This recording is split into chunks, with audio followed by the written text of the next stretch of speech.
Assalamualaikum warahmatullahi wabarakatuh.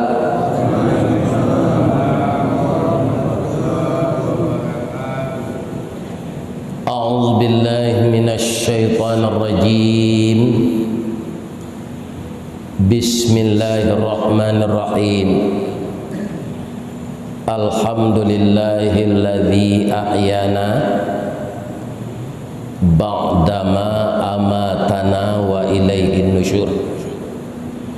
Asyhadu an la ilaha illallah wahdah la syarikalah wa asyhadu anna Muhammadan abduhu wa rasuluh sallallahu alaihi wasallam la nabiyya ba'da amma ba'd. Qala Allah Ta'ala fi kitabihil karim. A'udzu billahi minasy syaithanir rajim. Bismillahirrahmanirrahim. Qala ma mana'aka alla tasjuda id amartuka. Qala ana khairum min khalaqtani min nar wa khalaqtahu min tin.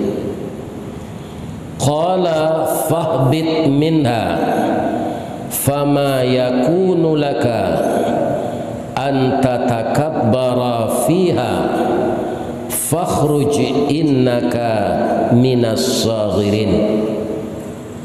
Qala anzirni ila yaumi yub'atsun. Qala innaka minal munzarin. Sadaqallahul azim. Yang dimuliakan Bapak pengurus masjid dan jamaah yang telah dibangunkan oleh Allah kembali pada pagi ini, karena kita tahu bahwa yang pertama kita diciptakan Allah itu untuk beribadah, untuk mengabdi, untuk menyembah, maka kita segerakanlah bangun tidur, berwudu, bersuci, berwudu, kemudian kita salat tahajud, mungkin juga ada yang salat sunat hajat, kemudian salat sunat istikharah. Bagi yang ragu menentukan pilihan, mungkin ada juga kita yang salat witir dan salat sunat taubah. Kalau kita tahu bahwa diri kita ini banyak berdosa, semoga semua ibadah yang kita lakukan semenjak bangun tadi menjadi amal saleh bagi kita semua. Amin. Yang kami hormati lagi Bapak RW, Bapak RT, pemuka-pemuka masyarakat, baik orang yang berasal dari suku Melayu ini maupun yang berasal dari provinsi-provinsi lain.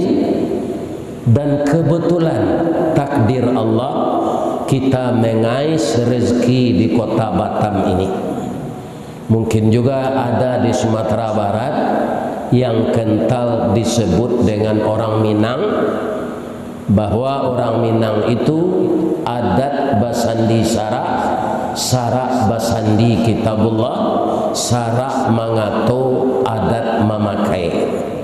Jadi kalau orang Sumatera Barat itu murtad, pindah ke agama lain, dia tidak orang Minang lagi.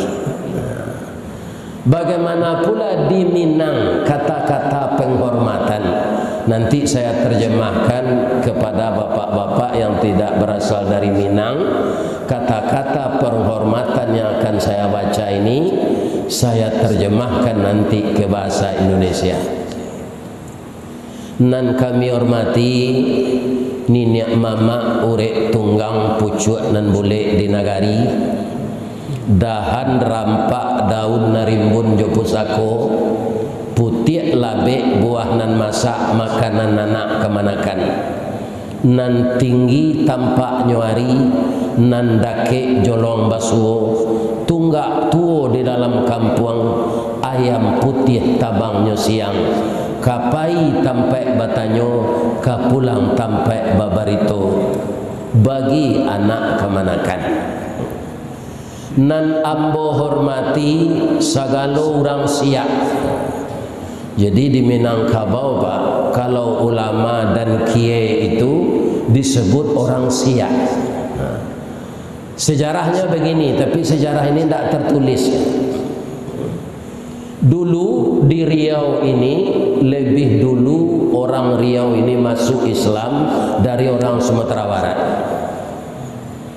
Maka kalau ada acara syukuran, doa bersama, itu yang dipanggil untuk berdoa itu ada suatu negeri di Riau ini namanya Siak. Maka siapa yang berdoa di rumah bapak tadi? Orang Siak. Sampai kini walaupun Ristawardi namanya, tetap dipanggil orang Siak. Dia sudah orang Sumatera Barat ini, tapi tetap dipanggil orang Siak. Itu namanya ulama. Ulama ini di Minang bagaimana? Suluhnya tarang di dunia, bendangnya sampai ke akhirat. Nan duduk baca min kitab, tagaknya rintang jopi tua, air janih tapian suci, minuman anak di nagari, tahu dihalal dengan haram, sarato sah dengan batal. Kemudian kalau ada ibu-ibu yang orang Minang, itu disebut Minangkabau, itu ibu-ibunya Bundo Kanduang. Bagaimana pula Bundo Kanduang ini? Kaunduang-unduang ke Madinah, ke Payung Panji ke Sarugo, limpapeh rumah nan gadang, Sumara Anjuang Paranginan, tahu batinggang dinan tidak, pandai balega dinan sampi. Dek santiang Bundo batinggang, satitiak santan di kuali, masak kalio si kua kabau, harum setahun perjalanan. Dek pandai ibu batana, puntuang di helo disuruti, bakayu kelupak pisang, masak lah nasi jogulainya, sagantang bareh di tanah, kanyang lah urang saminangnya. Kok tamakan diraso nasi 3 tahun tainda lapa, tak cubo jo raso gulai 5 musim taraso jo lamaknya. Sekarang bapak-bapak yang tidak dari Sumatera Barat tentu tidak ngerti begini saja. Apa yang dibilang Ustaz ini? Saya pindahkan ke bahasa Indonesia. Jadi diagungkan orang-orang yang tua-tua, kemudian dihargai pula orang-orang yang seumur dengan kita. Orang-orang itu adalah tempat kita bertanya, tempat kita bermusyawarah. Baik itu dia nenek mama, orang yang didahulukan selangkah, yang ditenggikan seranting. Kalau ulama itu kaum muslimin agak lebih sedikit ilmunya dari kita yang tidak ulama, maka dia disebut aye janih tapian suci. Apa itu? Orang yang akan menuntun kita dari alam yang gelap gulita kepada alam yang terang benderang. Yang selama ini kita tidak tahu bagaimana aturan agama, kemudian diajarkan oleh ulama, kita menjadi tahu. Itu disebut suluhnya tarang di dunia, bendangnya sampai ke akhirat. Dia melakukan pencerahan agama kepada umatnya. Itu artinya. Kemudian Bundo Kanduang itu di dalam Al-Quran, Pak, ibu-ibu ini kan sangat dimuliakan oleh Allah. Apa tandanya? Setelah kita menyembah Allah, Allah menyuruh kita hormat kepada kedua orang tua kita, terutama ibu. Wa qada rabbuka alla ta'budu illa iyyahu wa bil walidaini ihsana. Allah menyuruh begitu, maka kita sebagai manusia juga hormat kepada ibu-ibu. Anak perempuanmu itu akan jadi ibu, istrimu akan jadi ibu, ibu yang melahirkanmu itulah yang menyebabkan engkau ada di dunia ini.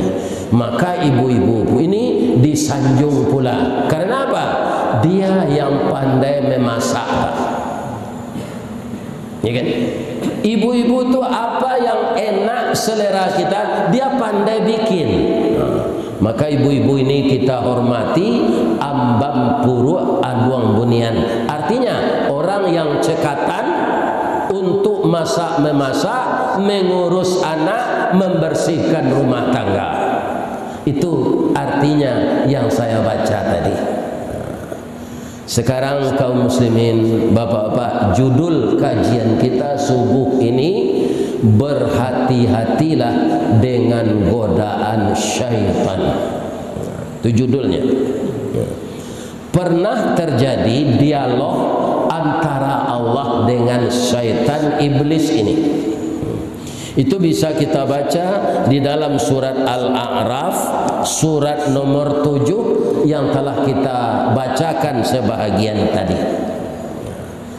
Para jemaah yang terhormat, di mana asal muasalnya iblis ini memusuhi kita? Pertama, dia adalah makhluk tertua diciptakan Allah, lebih tua dari malaikat. Sudah beribu tahun di dalam surga. Tapi ketika Allah menyampaikan kepada malaikat setelah manusia diciptakan, apa yang disampaikan Allah kepada malaikat? Manusia ini adalah makhluk junior, sedangkan iblis makhluk senior. Dipanggil malaikat oleh Allah. Apa yang disampaikan Allah kepada malaikat? Inni ja'ilum fil ardi khalifah. Saya akan jadikan manusia yang saya ciptakan ini menjadi khalifah. Di mana? Fil ard. Jadi Allah sudah merencanakan Nabi Adam itu bukan hidup di dalam surga berkembang anak-anaknya sampai kepada kita sekarang. Sudah disampaikan oleh Allah kepada malaikat akan dijadikan sebagai khalifah itu di bumi, bukan di surga. Iblis sebagai makhluk senior timbul hasadnya. Hasad itu apa? Bahasa Indonesianya dengki. Ini sangat dilarang oleh Allah. Dan Nabi mengatakan kalau kita hasad kepada orang lain, dengki, amal kita terkikis, Pak. Iyyakum wal hasad, jauhkanlah dirimu dari hasad, dengki. Fa innal hasada, maka sesungguhnya dengki itu yakulunal hasanah, memakan amal baik, kama takulun narul khataba, seperti kayu mersik dimakan api. Coba kita perhatikan, kayu yang telah mersik dimakan api, apanya yang tinggal lagi? Abunya. Abu itu diterbangkan angin, akhirnya nggak ada lagi. Maka jangan dengki. Dengki pertama itu dilakukan oleh iblis kepada Adam. Kemudian dilanjutkan oleh dedengkot-dedengkotnya. Sebagian ada dari jin, sebagian ada dari manusia. Kita orang mukmin, jauhkanlah diri dari dengki itu. Amal baik kita akan terkikis habis jadi abu, seperti kayu mersik dimakan api. Jadi iblis mendengar informasi yang seperti itu, dia sebagai makhluk senior tidak dipercaya jadi khalifah. Adam baru anak kemarin dipercaya jadi khalifah. Ini yang tidak menyenangkan hatinya. Itu sebabnya setiap kita akan pilkada, di dunia ini tidak ada baliho iblis. Tidak ada, Pak. Kenapa? Karena dia tidak dipercaya oleh Allah jadi khalifah. Yang dipercaya itu manusia. Kemudian kaum muslimin yang terhormat diuji oleh Allah, makhluk-makhluknya itu. Malaikat diuji, jin diuji, manusia diuji. Ya kan? Dites. Ternyata ketika pertanyaan diajukan kepada malaikat yang cerdas, malaikat yang taat, dia tidak bisa menjawab pertanyaan Allah. Apa jawabannya? Subhanaka la ilma lana illa ma 'allamtana. Ini suatu kejujuran, Pak. Kalau kita tidak tahu, ya katakan tidak tahu, seperti malaikat itu. Maha suci Engkau ya Allah. Dia puji Allah dulu. Aku tidak tahu ya Allah kecuali yang telah Engkau ajarkan. Nah, kita manusia, Pak, ada yang pura-pura tahu padahal tidak tahu. Ada yang parah lagi, dia tidak tahu bahwa dia tidak tahu. Ini lebih parah lagi. Kalau orang tidak tahu diberitahu itu bisa. Orang mengaku tidak tahu dikasih tahu dia. Itu orang itu akan bisa pandai. Yang parah itu, iya kan? Orang tidak mau tahu. Yang lebih parah lagi, orang yang tidak tahu bahwa dia tidak tahu. Itu lebih parah lagi. Jadi malaikat ngaku saja, saya tidak tahu ya Allah kecuali yang telah Engkau ajarkan. Tapi ketika ditanyakan kepada Adam, bapak-bapak, itu dijawab dengan tuntas semuanya. Untuk menghormati orang yang lebih tinggi ilmunya ini, disuruh oleh Allah sujud kepada Adam. Ya kan? Seluruh malaikat sujud, illa iblis aba wastakbara, kecuali iblis dia enggan. Aba itu enggan. Enggan. Wastakbara, dan menyombongkan diri. Jadi penyakit sombong yang pertama yang menularkan iblis. Jadi kalau manusia sombong berarti mengikuti langkah iblis. Ada enggak manusia sombong? Ada. Rezeki diberi Allah, tubuh sehat, kekayaan berlimpah, pangkat tinggi, kedudukan nomor 1, tapi tidak salat, tidak mau puasa, tidak salat, tidak mau berinfak, tidak mau berzakat. Itu sombong itu. Orang seperti ini akan dibakar oleh Allah di neraka kalau dia tidak tobat. Kalau dia tidak tobat, maka jangan ditiru sifat iblis, jangan sombong. Kemudian ditanya oleh Allah, Allah tidak mau langsung mengazab, ditanyanya dulu oleh Allah. Apa kata Allah kepada iblis ini? Ma mana'aka alla tasjuda id amartuka. Apakah yang menyebabkan engkau enggan memberi hormat kepada Adam ketika saya perintahkan? Qala, iblis menjawab, ana khairum min, saya lebih baik dari Adam. Khalaqtani min nar wa khalaqtahu min tin. Engkau ciptakan Adam itu dari tanah, sedangkan saya dari api. Jadi iblis ini tergesa-gesa saja, tidak mikir-mikir dulu, langsung dijawab bahwa api lebih baik dari tanah. Sebenarnya sama-sama berguna, Pak. Kita mau mendirikan masjid harus di atas tanah, tidak bisa di atas api. Kita ingin membangun pesantren, tidak bisa di atas api, harus di atas tanah. Kita mau membangun rumah tahfiz, harus dicarikan lahannya. Lahannya bukan api, tapi tanah. Kita mau membangun rumah juga harus dari tanah, tidak bisa di atas api. Kalau api itu berguna, semua kita mengakui, baik api manual maupun api modern. Ya. Mau bakar kambing, bakar ayam, bakar ikan, iya kan? Itu api yang dibutuhkan. Ada api modern, ada kompor gas namanya. Ada lagi lain dari itu, ada periuk yang memasaknya kita dengan listrik. Tidak salah saya namanya rice cooker. Kalau untuk memanas-manaskan nasi yang telah dingin, namanya magic jar. Untuk membersihkan karpet, namanya vacuum cleaner. Untuk menggiling cabai, namanya blender. Untuk ngocok telur, namanya mixer. Suami yang pemarah namanya buser. Buruak seringih, itu bahasa Minang. Seketik berang, seketik bongi, iya kan?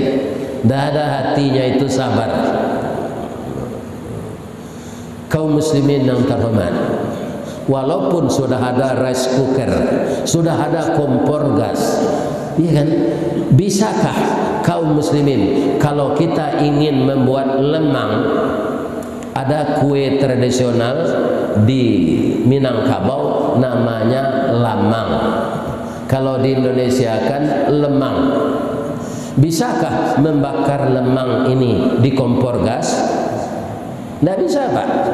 Harus api manual. Walaupun negeri ini telah maju, teknologi telah canggih, lebih bisa ditukar tabuang lamang 7 peralon.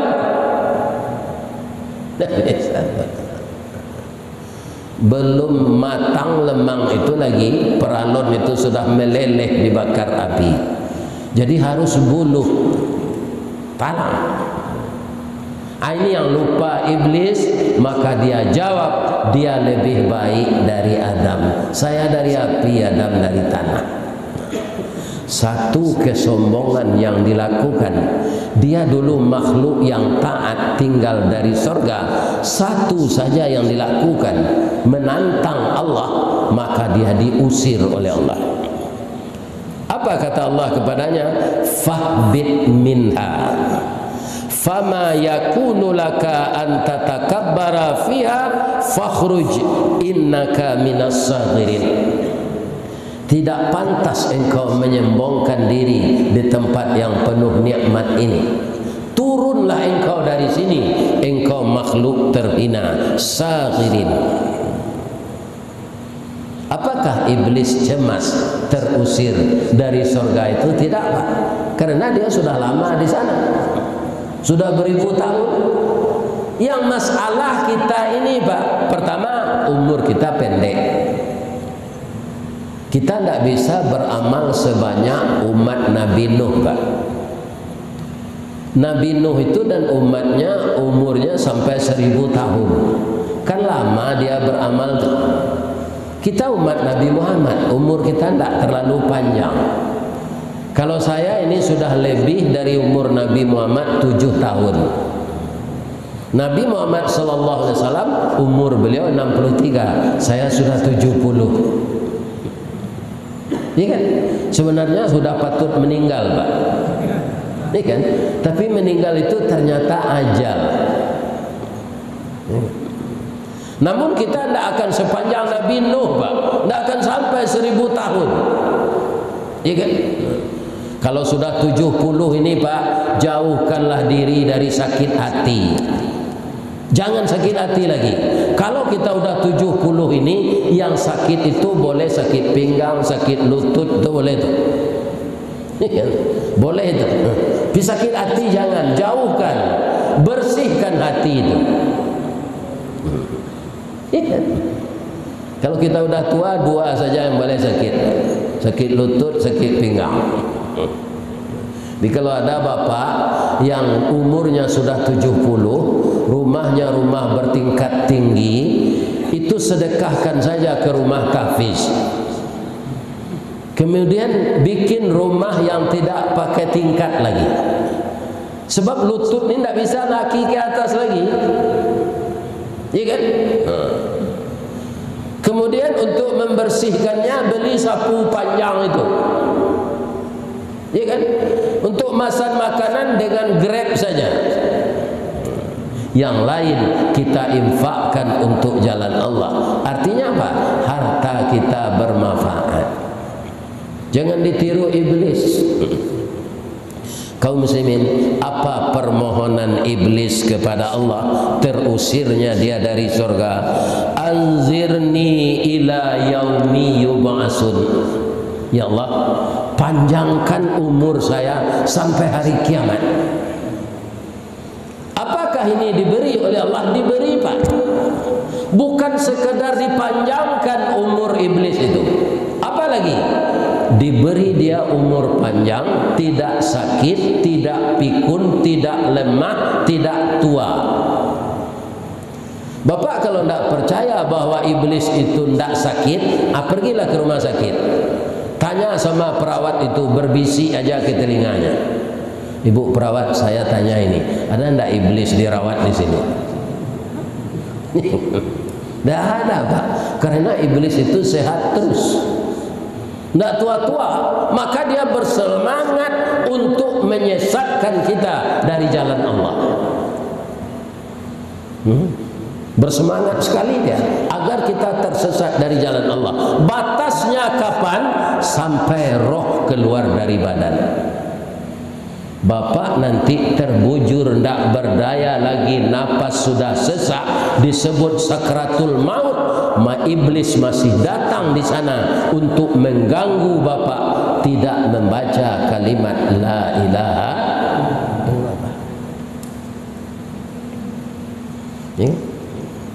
Jadi kita harus berhati-hati dengan iblis ini. Dia bermohon lagi, Pak, sudah diberi sehat, umur panjang sampai hari kiamat. Apa katanya kepada Allah? Dia minta izin. Qala fabima aghwaytani, karena saya sudah jadi makhluk sesat, la aqudanna lahum siratal mustaqim, maka seluruh umat-umat engkau tidak pilih bulu, apakah dia pejabat, apakah dia ustaz, apakah dia kiai, akan saya gelincirkan dari jalanmu yang lurus. Jadi Pak Kiai juga hati-hati dengan iblis ini, Pak. Iblis tidak akan pernah mundur setapak kalau kita tidak berhati-hati dan kita tidak minta tolong kepada Allah. Ingat? Bagaimana cara kamu menyesatkan? Ini kata Allah, summa la'atiyannahum min baini aidihim, saya akan datang dari depan, wa min khalfihim, dari belakang, wa an aymanihim, dari kanan, wa an syama'ilihim, dari kiri. Wala tajidu aktsarahum syakirin, tidak akan engkau dapatkan ya Allah dari hamba yang saya sesatkan itu sedikit sekali yang bersyukur kepada engkau, yang banyak itu tersesat. Mudah-mudahan kita tidak termasuk makhluk yang tersesat ini. Amin. Di dalam surat As-Sajdah Allah juga mengatakan begitu, Pak, bahwa manusia ini sedikit yang bersyukur. Wa bada'a khalqal insani min tin, dimulai kejadian manusia dari tanah. Tsumma ja'ala naslahu min sulalatin min ma'in mahin, kemudian kami lanjutkan proses kejadiannya dari air yang hina yang memancar dari tulang sulbi laki-laki. Tsumma sawwahu, kemudian kami sempurnakan kejadiannya. Wa nafakha fihi min ruhihi, dan kami tiupkan ke dalam tubuhnya roh. Qalilan ma tashkurun. Sedikit sekali manusia yang seperti itu yang mau bersyukur kepada saya. Mudah-mudahan jamaah masjid kita ini termasuk yang sedikit itu, dikelompokkan oleh Allah dengan yang sedikit itu. Karena orang yang bersyukur itulah yang rezekinya akan ditambah. Orang yang bersyukur itulah yang terpelihara dari fitnah kubur. Orang bersyukur itulah yang akan terhindar dari api neraka. Dan orang yang bersyukur itulah yang akan masuk surga. La in syakartum la azidannakum. Bapak mengenai rezeki tidak usah minta tambah kepada Allah, Pak. Asal bersyukur, la azidannakum. Tanpa minta tambah akan ditambah oleh Allah. Kalau yang ada telah kita syukuri. Ya kan? Jadi kata iblis, karena hebatnya saya menyesatkan manusia itu, sedikit yang bersyukur kepada Engkau ya Allah. Qala khruj minha. Jadi iblis bapak-bapak sangat jeli untuk menyesatkan kita sebagai anak Adam. Sedangkan Nabi Adam itu sendiri Pak Nabi, tapi hanya satu kali ya mampu iblis menyesatkan, sehingga Nabi Adam turun dari surga menjadi khalifah di bumi ini. Tetapi beliau itu minta ampun dengan tidak menyalahkan iblis. Ini yang akan kita tiru, Pak. Hidup ini jangan suka menyalahkan orang lain. Koreksi diri kita. Ya. Nabi Adam begitu, Pak. Allah menerangkan dalam Al-Quran, fa'azallahuma syaitan. Maka keduanya Adam dan Hawa itu digelincirkan oleh setan dari jalan Allah. Kan jelas itu ayat berbunyi begitu, yang menggelincirkan Nabi Adam dan Siti Hawa itu syaitan. Beliau terpisah turun ke bumi ini, ya kan? Satu diturunkan di India, satu di Jeddah. 100 tahun beliau saling mencari agar bertemu kembali. Saya yang salut dengan Nabi Adam itu, Pak, 100 tahun tidak bertemu dengan istri, dia tidak nikah lagi. Kalau Adam yang sekarang masih ada istrinya, nikah lagi, nikah lagi. Ini ada yang jawab, Pak Ustadz, ketika itu tidak ada wanita lain, Pak Ustadz. Saya yakin kalau ada wanita lain 100 tahun tidak bertemu dengan istri, pasti nikah lagi. Ini benar juga ya, Pak. Benar juga ya. Ini kan? Nah, ketika sudah bertemu di Jabal Rahmat, beliau berdoa keduanya. Coba simak doanya ini, Pak. Tidak ada menyalahkan setan, yang disalahkannya dirinya. Benarkah? Baca doa ini. Ini Al-Quran, Pak. Bukan sembarang doa. Di dalam Quran doa ini ditulis oleh Allah. Rabbana zalamna anfusana wa illam taghfir lana wa tarhamna lanakunanna minal khasirin. Ya Tuhan kami, kami berdua sudah menganiaya diri kami. Kami dianiaya setan. Tak begitu Nabi Adam bilang. Jadi tirulah kakek kita ini. Kok tak tumbuk galah, kenapa tak sorong bajak ke batu? Ada masalah dalam diri kita. Jangan suka menyalahkan orang lain. Koreksi diri kita. Wa illam taghfir lana, sekiranya kami tidak engkau beri ampun ya Allah kedua kami ini, maka jadilah kami orang yang merugi. Ya kan? Jadi beliau tidak menyalahkan iblis, yang disalahkan dirinya. Adam, kenapa engkau mau digoda iblis? Tapi Nabi Adam setelah baca doa itu tidak bikin kesalahan lagi, Pak. Kalau Adam Smith tidak, ya kan? Minta ampun, bikin lagi. Minta ampun, bikin lagi. Itulah Nabi Adam alaihissalam. Jadi orang sekaliber Nabi Adam, ya kan, itu bisa disesatkan iblis, apalagi kita.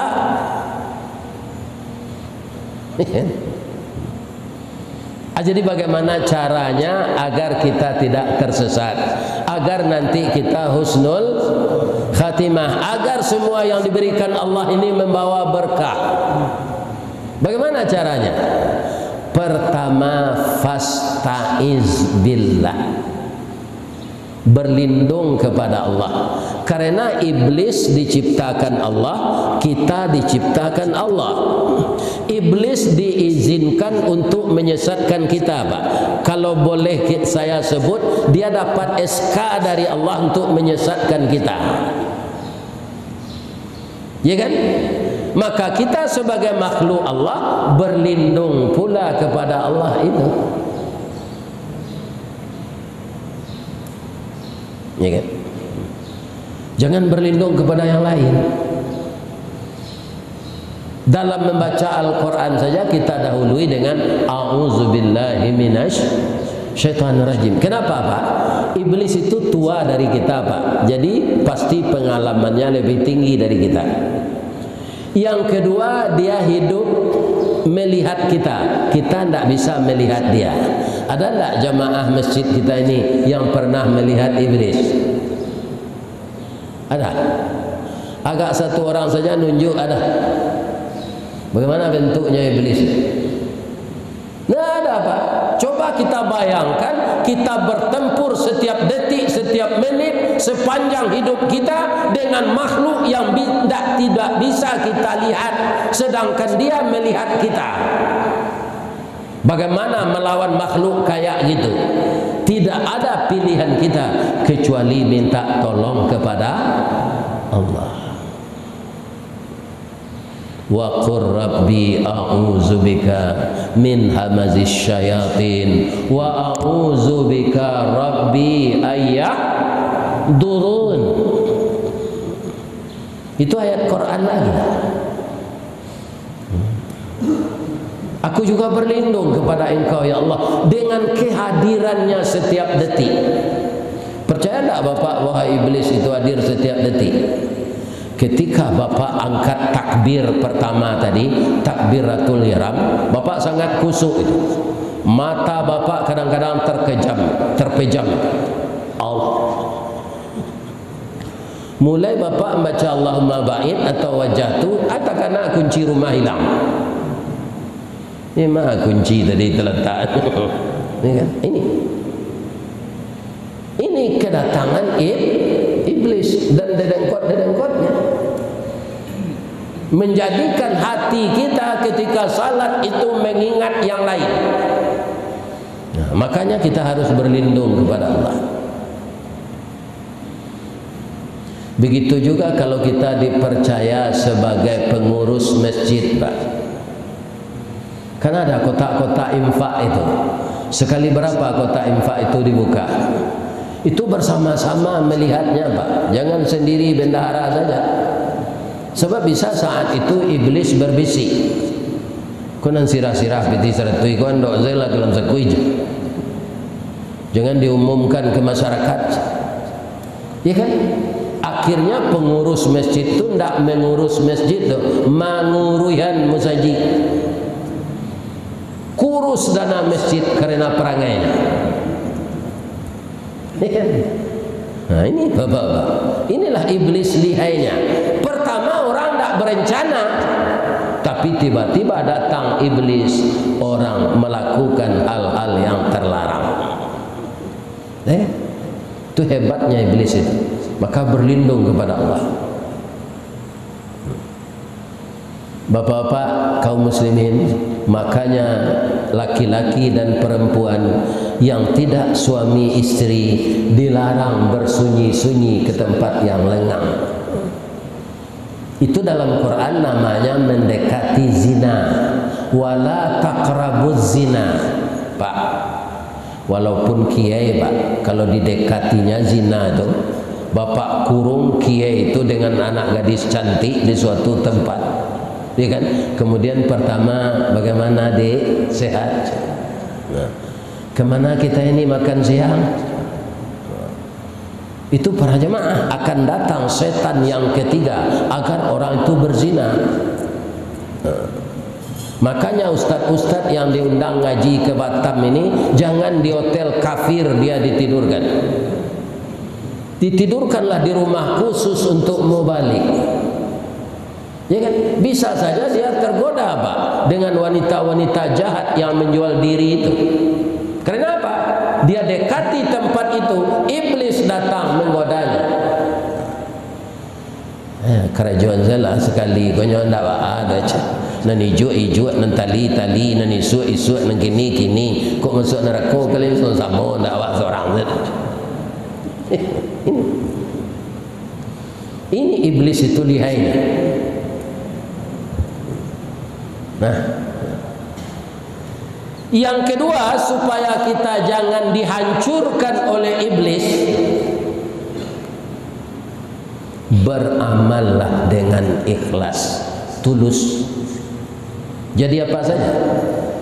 Nanti suatu saat kalau Bapak jadi wali kota Batam ini ikhlas sebagai wali kota, mengurus rakyat banyak, itu kita dapat dua Pak. Pertama, nama baik setelah kita tidak ada. Yang ketiga, pahala. Yang ketiga, jatah-jatah gaji. Apa saja jatah-jatahnya menjadi pemimpin itu. Jika dan kita tidak berbelit-belit ditanya oleh Allah nanti di akhirat. Pemimpin yang ikhlas tidak akan menganiaya rakyatnya. Dia pasti bertanggung jawab apa yang terjadi terhadap rakyat. Nih. Contohnya apa? Umar bin Abdul Aziz. Dia tidak lama itu jadi khalifah Pak, hanya 2 tahun lebih sedikit. Tapi berubah total dari yang baik kepada yang terbaik, kemudian yang paling baik dari yang baik. Bahasa Priamannya the best of the best.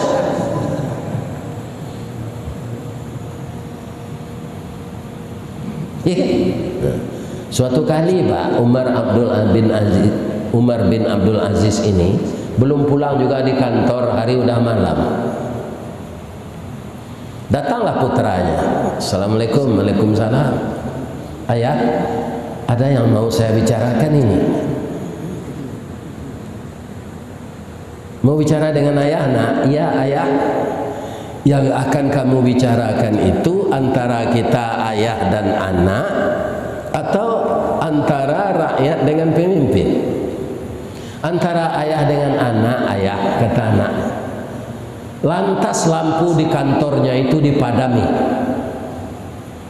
Dia pergi ke belakang, di kampung saya namanya damar atau tampe api, yang bahan bakarnya minyak tanah, dikasih sumbunya dari kain bekas. Kenapa dipadamkan lampu ini ayah? Lampu ini adalah punya negara. Kalau kita pakai untuk urusan pribadi, kita berdosa nak. Ayah takut nanti dibakar api neraka. Ada tidak Umar yang masih seperti itu sekarang? Ini Pak. Begitu beliau memelihara dirinya agar tidak hancur oleh bisikan setan. Iya kan? Umar bin Abdul Aziz.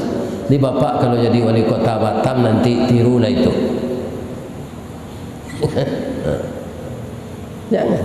Jangan sembarangan jadi pemimpin ini. Kemudian ibu rumah tangga juga harus ikhlas. Suaminya pekerja berat, dia sangat haus pulang dari bekerja itu, sudah habis air putih 3 gelas. Apa katanya? Bu, tolong bikinkan abang kopi steng. Steng tahu enggak Pak? Setengah. Dia tidak minta penuh, hanya steng. Apa kata ibu ini kepada suaminya? Bang, ini anak kita sedang nangis ini. Itu ada dispenser yang abang beli kemarin, ada air panasnya. Itu ada di sana, saya simpan kopi luwak, kopi kapal api, kopi Bengkulu, ya kan? Bikin aja sendiri. Ini anak nangis ini. Itu seorang istri tidak ikhlas mengurus suami, ya kan? Anak saya 5 ibu-ibu. Itu ketika anak kecil nangis semua. Jadi anak kecil itu biasa nangis, biarkan aja, dia tidak akan mati itu. Bikinkan suami dulu kopi. Itu tugas ibu. Jangan dia yang disuruh. Itu ada dispenser di sana ini. Bikin aja sendiri. Ini anak kamu menyusui ini. Anak ini keluar karena perangai kamu juga. Ini tambah dosa lagi. Ya kan? Tambah dosa lagi. Tidak ikhlas, ya kan? Anak saya 5 ketika kecil nangis semua. Tapi yang laki-laki sudah beristri, yang perempuan sudah bersuami, tidak ada yang nangis lagi. Jadi anak kecil itu biasa nangis. Bapak-bapak juga gitu, Pak. Ya kan? Kalau istri minta belanja, ikhlas. Ini nafkahmu hari ini. Terima saja ya, kita syukuri apa yang ada. Besok mungkin ditambah Allah. Ada laki-laki yang tidak ikhlas, Pak. Iya kan? Ketika istrinya minta belanja, pakcik salah dompet embok gua, tio hari saya minta piti, baraka sadang. Kecik kau mudah mencari piti kau. Iya kan? Ini redaksinya tidak baik.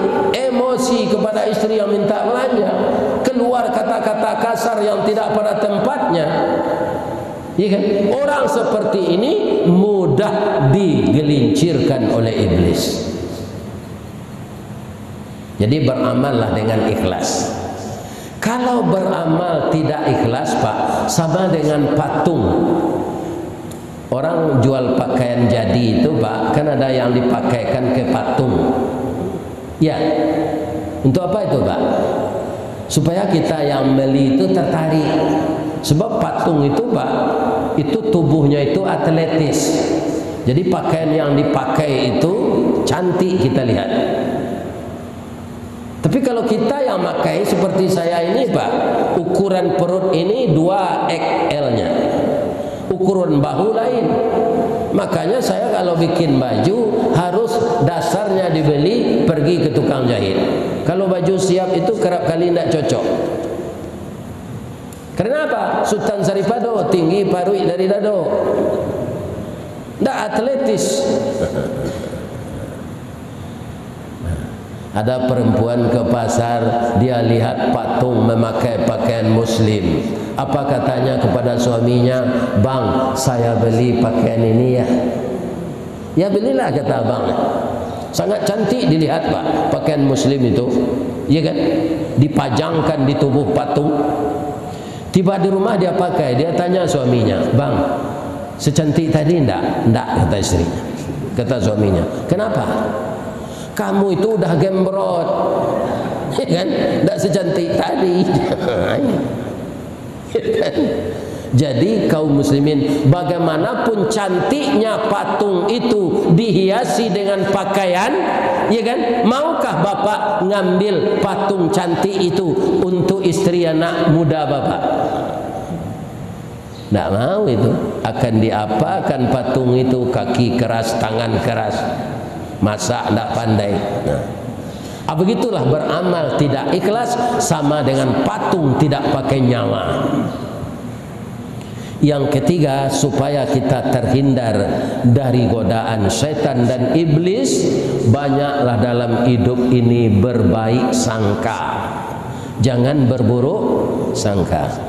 Ada seorang guru ngaji, Pak, yang hebat sekali ngajar muridnya. Iya kan? Dia datang ke rumah, apa namanya itu, privat. Ya kan? Tuan rumah ini sangat kaya, Pak. Suatu kali hilanglah uangnya dalam amplop 10 juta. Orang lain tidak ada, Pak, di rumah itu, kecuali guru ngaji tadi. Ya kan? Maka dia tuduh guru ngaji itu ngambil, kemudian diberhentikan, gajinya tidak dibayar selama setahun. Ya kan? Tidak datang-datang guru itu lagi, dia dah apa? Dia sabar aja. Ya kan? Nah.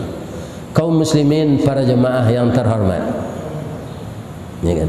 Suatu kali dia kan sudah berburuk sangka itu kepada guru anaknya tadi. Bertemulah guru ngaji itu di jalan, ya kan? Kenapa? Ya saya yang ngambil duit itu.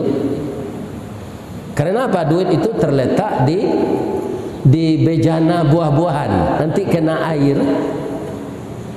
Jadi duit itu saya letakkan di dalam Al-Quran, ya kan? Di dalam Al-Quran.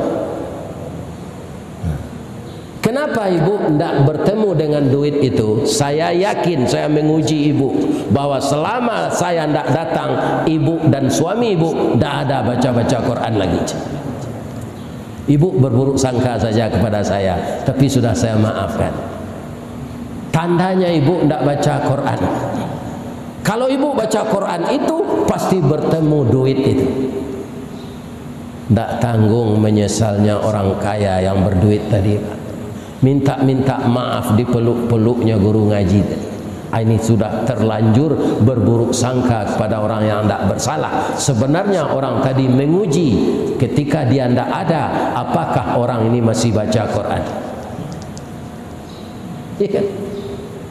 Ini kemana kita berguru berbaik sangka ini?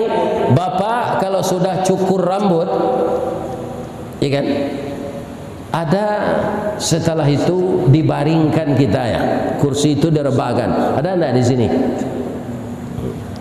Kemudian pisau diambil,